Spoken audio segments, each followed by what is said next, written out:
Assalamualaikum warahmatullahi wabarakatuh. Di sini kami akan meminta pendapat atau mewawancarai kedua teman kami mengenai anak dalam keluarga untuk pemenuhan tugas mata kuliah Psikologi Hukum Islam yang diampu oleh Ibu Aisatul Aziza. Baik teman-teman, bisa disimak bagaimana pendapat mereka tentang anak dalam keluarga ini. Assalamualaikum warahmatullahi wabarakatuh. Perkenalkan, nama saya Nani Wisusanti, biasa dipanggil Nani. Saya mahasiswa semester akhir jurusan Psikologi Islam UIN Said Ali Romatullah Tulungagung. Salam kenal. Nah, hari ini kita akan bahas terkait dengan psikologi anak dalam keluarga. Sebelumnya kita akan definisikan terlebih dahulu nih, apa sih anak itu? Dalam psikologi perkembangan, Jan Pease, seorang tokoh psikologi perkembangan kognitif, mendefinisikan anak sebagai individu yang sedang dalam proses perkembangan baik secara biologis, kognitif, maupun sosial. Pease ini membagi tahapan perkembangan kognitif anak menjadi 4 tahap. Yang pertama, usia 0-2 tahun disebut sensori motor. Yang kedua, usia 2 tahun sampai 7 tahun disebut usia preoperasional. Lalu usia 7 sampai 11 tahun itu disebut dengan operasional konkret. Lalu yang keempat ada usia 11 tahun ke atas disebut operasional formal. Nah, dari sudut pandang ini dapat kita ketahui bahwa anak bukan hanya belum dewasa, melainkan individu yang aktif membentuk pemahaman dunia sekitarnya sesuai tahap usianya. Oke, selanjutnya kita masuk ke jenis anak dalam keluarga. Menurut Adlerian Psikologi atau Alfred Adler, dalam dinamika keluarga, anak sering disebut memiliki peran psikologis tertentu. Bukan hanya urutan lahir, tapi Adler mengemukakan bahwa semua urutan kelahiran memberi pengaruh terhadap kepribadian anak. Nah, jenis-jenis anak dalam keluarga itu apa aja sih? Yang pertama, ada anak sulung. Nah, anak sulung ini cenderung bertanggung jawab, memiliki jiwa pemimpin, namun bisa merasa tergeser. Yang kedua, ada anak tengah. Nah, anak tengah ini sebagai mediator ya, tengah-tengah, berorientasi terhadap sosial, tetapi bisa merasa terabaikan. Anak bungsu, suka mencari perhatian, kreatif, bisa juga jadi anak yang manja. Yang selanjutnya ada anak tunggal nih, sering merasa kedekatan khusus dengan orang tuanya, namun bisa jadi kesulitan bersosialisasi jika tidak terlatih. Nah, pendapat ini nih yang biasanya banyak digunakan dalam psikoterapi keluarga dan pendidikan untuk memahami dinamika emosional anak dalam keluarga. Baik, selanjutnya kita masuk ke poin selanjutnya, ada hak dan kewajiban anak. Nah, sebenarnya hak anak ini sudah diatur ya menurut UNICEF atau Konferensi Hak Anak pada tahun 1989. Ada 5 hak anak. Yang pertama ada hak untuk hidup, tumbuh, dan berkembang. Yang kedua ada hak untuk mendapat pendidikan. Yang ketiga ada hak untuk bermain dan berekspresi. Yang keempat ada hak untuk dilindungi dari kekerasan, eksploitasi, dan diskriminasi. Yang terakhir ada hak atas kesehatan dan lingkungan yang baik. Nah, selanjutnya kewajiban anak. Kewajiban anak ini ada yang bias ya. Jadi tergantung kayak pendidikan moral yang diberikan orang tua kepada anaknya, juga tergantung dengan usia dan tugas-tugas perkembangannya juga kayak gitu. Nah, mungkin bisa kita kasih contoh nih menurut pandangan psikologi keluarga. Yang pertama kayak menghormati orang tua ya, menghormati, berbakti kepada orang tua, menolong orang tua, itu sudah menjadi kewajiban anak tanpa harus ada embel-embel kayak agama, ras, suku, dan lain sebagainya. Kewajiban menghormati orang tua dan berbakti kepada orang tua itu sudah melekat gitu. Soalnya ada membantu itu bukan cuma kepada orang tua tapi kepada sesama juga. Belajar, nah tadi kan sudah ada nih hak yang mengatur dan membuat anak itu berwajib untuk berhak ya mendapat pendidikan. Nah ini jadi kewajibannya dia belajar. Kalau sudah dikasih hak untuk berpendidikan, berarti dia harus wajib dalam belajar kayak gitu kan. Nah, selanjutnya ada menjaga nama baik keluarga nih contohnya. Jadi meskipun tidak disebutkan secara kayak peraturan gitu, kewajiban anak tuh apa aja gini, tapi mungkin itu ya bisa diberikan contoh terkait dengan kewajiban anak kayak gitu. Nah, Selanjutnya kita masuk ke poin dampak psikologis dari pemenuhan atau pengabaian dari hak dan kewajiban anak. Nah, kita masuk ke pemenuhan terlebih dahulu ya. Pemenuhan hak anak menurut Abraham Maslow, salah satu tokoh psikologi, dalam teorinya yang tentang hierarki kebutuhan, jika kebutuhan dasar anak seperti keamanan, rasa cinta, dan penghargaan itu terpenuhi, maka ia akan tumbuh menjadi pribadi yang sehat secara psikologis dan mampu mencapai aktualisasi diri. Nah, jadi perlu diketahui ya, Maslow ini membuat piramida kebutuhan, yang mana kalau piramida itu yang bawah itu tidak terpenuhi, yang atas tuh cenderung nggak bisa. Jadi harus dari bawah ini terpenuhi dulu.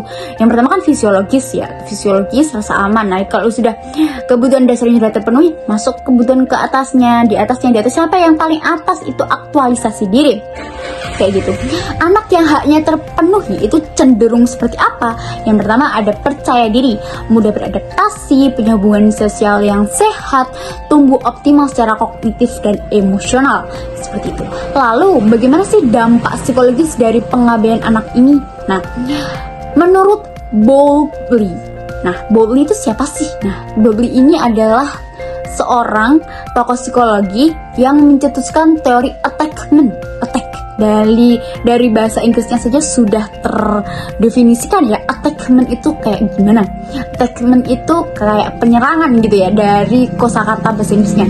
Tapi secara definisi itu seperti anak yang tidak mendapatkan perhatian emosional dan kasih sayang akan mengalami kecemasan, rasa tidak aman, dan resiko gangguan kepribadian saat dewasa. Jadi menurut psikologi itu, masa perkembangan itu sangat mempengaruhi masa-masa saat kita dewasa. Entah itu waktu masih dalam usia 0 sampai 7 tahun ataupun 7 sampai 11 tahun. Itu semuanya saling mempengaruhi gitu. Nah, pengabaian ini juga mendapatkan suatu perhatian ya, bisa menjadikan trauma ataupun menjadikan kepribadian anak itu berbeda waktu dia sudah mencapai usia dewasa. Nah, ketika kewajiban anak ini dilatih ya, anak sudah dilatih menjalankan kewajiban, misalnya membantu di rumah ataupun belajar, menurut Erikson mereka akan berhasil melalui tahap industri versus inferioritas. Nah, Erikson ini adalah salah satu tokoh psikologi yang mana dia itu membagi berbagai tahap perkembangan anak lah. Nah, di sini salah satu perkembangannya yang disebutkan itu kayak industri versus inferioritas, yang mana di sana itu sangat rentan sekali mengalami kegagalan, terus rasa kurang percaya diri kayak gitu. Nah, ketika anak itu menjalankan dilatih menjalankan kewajibannya, nah dia itu bisa untuk berhasil melewati masa tersebut. Kegagalan menjalani kewajiban ini bisa membuat anak merasa tidak mampu atau minder gitu. Perkenalkan, nama saya Hurun Ain. Saya mahasiswa semester 8 di Setid Al-Muslihun, Tlogo Kanigoro, Blitar. Menurut saya, anak adalah anugerah terindah yang diberikan Tuhan kepada kita, di mana kita diberi tanggung jawab untuk mendidiknya dari kecil sampai mereka dewasa. Ada anak kandung, anak tiri, dan anak angkat, tetapi semuanya harus kita beri kasih sayang yang sama, tidak boleh membeda-bedakannya. Anak berhak mendapatkan kasih sayang, pendidikan, dan kehidupan yang layak. Selanjutnya, anak juga memiliki kewajiban kepada orang tuanya, yaitu harus menghormati, harus menyayangi, dan tak lupa kepada sesama anggota keluarga, dia juga harus saling menyayangi dan tolong-menolong.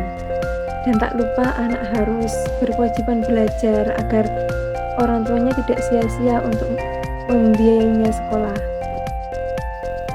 Dampaknya yaitu anak itu akan tumbuh menjadi pribadi yang kurang baik. Tetapi sebaliknya, jika kita sebagai orang tua bisa merawat dengan baik, memberikan hak dan kewajiban kita untuk anak kita, nanti anak kita bisa tumbuh menjadi pribadi yang baik, mandiri, berakhlakul karimah, dan sayang kepada kita. Jadi kesimpulannya, menurut hukum keluarga Islam, anak adalah seseorang yang lahir dari hasil hubungan pernikahan yang sah antara seorang laki-laki dan perempuan. Anak juga bisa diartikan sebagai amanah dari Allah Subhanahu wa Ta'ala yang kelak akan dimintai pertanggungjawaban oleh orang tuanya. Sedangkan menurut hukum positif di Indonesia sendiri, anak adalah seseorang yang belum berusia 18 tahun, termasuk anak yang masih di dalam kandungan. Dalam keluarga, anak dapat diklasifikasikan menjadi beberapa jenis. Di antaranya yang pertama adalah anak kandung, yaitu anak yang lahir dari hubungan biologis antara kedua orang tuanya yang telah menikah secara sah menurut agama dan juga negara. Yang kedua ada anak angkat, yaitu anak yang secara hukum telah diangkat oleh kedua orang tua yang bukan merupakan orang tua biologisnya. Yang ketiga adalah anak tiri, yaitu anak dari pernikahan suami atau istri di pernikahan sebelumnya. Dan yang terakhir ada anak luar nikah, yaitu anak yang lahir di luar ikatan pernikahan yang sah menurut agama. Dalam hukum Islam, anak kandung ini memiliki hak waris penuh, sedangkan anak angkat dan juga anak di luar nikah itu tidak mendapatkan hak waris langsung kecuali melalui wasiat. Hak anak dalam keluarga adalah yang pertama, itu ada hak untuk mendapatkan kasih sayang dan perhatian. Yang kedua, hak atas identitas. Yang ketiga adalah hak atas pendidikan dan juga pembinaan agama. Yang keempat ada hak atas pemeliharaan dan perlindungan dari kekerasan dan juga penelantaran. Dan yang terakhir adalah hak untuk mendapatkan hidup dan tumbuh secara sehat, baik fisik maupun mental. Sedangkan kewajiban anak dalam keluarga adalah yang pertama, berbakti kepada kedua orang tua. Yang kedua adalah menjaga nama baik keluarga. Yang ketiga adalah menaati perintah yang baik dari kedua orang tua. Dan yang keempat adalah mengikuti pendidikan dan juga bimbingan dari kedua orang tuanya. Dampak psikologis hak dan kewajiban anak dalam keluarga ini, apabila hak anak terpenuhi dengan baik, maka akan berdampak positif pada perkembangan psikologis anak, seperti anak tumbuh dengan rasa aman dan percaya diri, anak memiliki kedekatan emosional dengan orang tua, anak menjadi pribadi yang stabil secara emosional dan juga sosial. Sebaliknya, jika hak anak diabaikan seperti tidak mendapat kasih sayang atau mengalami kekerasan, maka bisa menimbulkan dampak negatif seperti trauma dan kecemasan, perilaku agresif atau menyinggung, dan rendahnya rasa percaya diri. Begitu juga jika anak tidak melaksanakan kewajibannya, maka bisa terjadi ketidakseimbangan dalam hubungan keluarga seperti kurangnya rasa hormat, konflik, atau hilangnya keharmonisan dalam rumah tangga. Anak adalah individu yang masih berada dalam masa perkembangan dan pertumbuhan, baik secara fisik, mental, emosional, maupun sosial. Secara umum, anak merupakan seseorang yang belum mencapai usia dewasa, biasanya di bawah 18 tahun dan masih berada dalam tanggung jawab orang tua ataupun wali. Setiap anak hadir dalam keluarga dengan latar belakang dan peran yang berbeda-beda. Dalam struktur keluarga, anak dapat dikategorikan ke dalam beberapa jenis berdasarkan hubungan darah, hukum, atau peran dalam keluarga. Berikut adalah jenis-jenis anak dalam keluarga, yaitu yang pertama adalah anak kandung. Anak kandung adalah anak yang lahir dari hubungan biologis antara ayah dan ibu yang telah menikah secara sah. Yang kedua ada anak tiri, yaitu anak dari pasangan sebelumnya yang ikut dalam keluarga karena orang tuanya telah menikah kembali. Yang ketiga adalah anak angkat, yaitu anak yang secara hukum diangkat menjadi anggota keluarga meskipun bukan dari hubungan secara biologis. Yang keempat adalah anak asuh, yaitu anak yang diasuh oleh keluarga lain untuk sementara atau jangka panjang tanpa melalui proses adopsi resmi. Anak memiliki sejumlah hak dasar yang harus dipenuhi oleh keluarga dan lingkungannya untuk mendukung pertumbuhan dan perkembangan secara optimal. Hak-hak ini diatur dalam berbagai peraturan nasional maupun internasional, seperti Konvensi Hak Anak dari PBB. Beberapa hak anak yang utama meliputi yang pertama ada hak untuk hidup, tumbuh, dan berkembang. Anak berhak untuk hidup dengan baik, sehat dan aman, serta berkembang secara fisik, mental, sosial, dan emosional sesuai dengan usianya. Yang kedua, hak atas kasih sayang dan perhatian. Anak membutuhkan kasih sayang, perhatian, dan kehangatan dari orang tua maupun wali. Lingkungan keluarga yang penuh cinta menjadi dasar bagi anak untuk tumbuh dengan aman dan percaya diri. Yang ketiga, ada hak atas pendidikan, yaitu anak berhak memperoleh pendidikan formal maupun informal untuk mengembangkan potensi dan keterampilannya. Pendidikan juga menjadi sarana untuk menciptakan masa depan yang baik untuk anak. Yang keempat, ada hak atas perlindungan. Anak harus dilindungi dari segala bentuk kekerasan, penelantaran, diskriminasi, eksploitasi, dan perlakuan buruk lainnya yang menimbulkan ketidakbaikan dalam masa pertumbuhan anak. Yang kelima, ada hak untuk menyampaikan pendapat. Anak memiliki hak untuk didengar pendapatnya dalam hal-hal yang menyangkut dirinya selama sesuai dengan tingkat usia dan kematangannya. Selain hak, anak juga memiliki tanggung jawab atau kewajiban yang perlu dipenuhi sebagai bagian dari anggota keluarga. Pemahaman anak terhadap kewajiban ini akan memberikan karakter dan sikap yang baik di masa depan untuk anak. Beberapa kewajiban anak antara lain yang pertama yaitu menghormati dan menaati orang tua. Anak wajib bersikap sopan, menghormati dan menaati nasihat atau aturan yang diberikan oleh orang tua selama tujuan itu baik dan membangun. Yang kedua adalah membantu orang tua dalam tugas rumah tangga. Sesuai usia dan kemampuannya, anak diajarkan untuk bertanggung jawab di rumah seperti merapikan tempat tidur, menjaga kebersihan, atau membantu hal lainnya yang dirasa anak cukup mampu. Yang ketiga adalah belajar dengan tekun. Pendidikan merupakan bagian dari kewajiban anak. Belajar dengan sungguh-sungguh mencerminkan sikap tanggung jawab anak terhadap masa depannya. Yang keempat adalah menjaga nama baik keluarganya. Anak memiliki tanggung jawab untuk menjaga perilaku dan sikap yang mencerminkan nilai-nilai baik yang diajarkan di rumah. Yang kelima adalah menjadi pribadi yang disiplin dan jujur. Anak diajarkan untuk patuh terhadap aturan dan berlaku jujur dalam kehidupan sehari-hari. Dampak psikologis hak dan kewajiban anak dalam keluarga. Keseimbangan antara pemenuhan hak dan kewajiban anak di dalam keluarga memiliki pengaruh yang sangat besar terhadap kondisi psikologis dan perkembangan kepribadian anak. Berikut adalah penjelasannya. Dampak positif jika hak dan kewajiban dijalankan secara seimbang, yaitu tumbuhnya rasa aman dan percaya diri. Anak yang merasa dihargai haknya dan paham akan kewajibannya akan tumbuh menjadi pribadi yang percaya diri dan mandiri. Yang selanjutnya adalah pembentukan karakter yang kuat. Keluarga yang mengajarkan tanggung jawab dan memberikan ruang untuk anak berkembang akan membentuk karakter anak yang jujur, disiplin, dan berempati. Yang ketiga adalah hubungan harmonis dengan keluarga. Anak merasa nyaman di rumah, menjadikan keluarga sebagai tempat yang aman dan mendukung emosionalnya. Yang keempat adalah kesehatan mental yang baik. Anak akan lebih tahan terhadap tekanan hidup, memiliki emosi yang stabil, dan mampu mengelola konflik secara sehat. Lalu selanjutnya, apa dampak negatif jika hak anak diabaikan?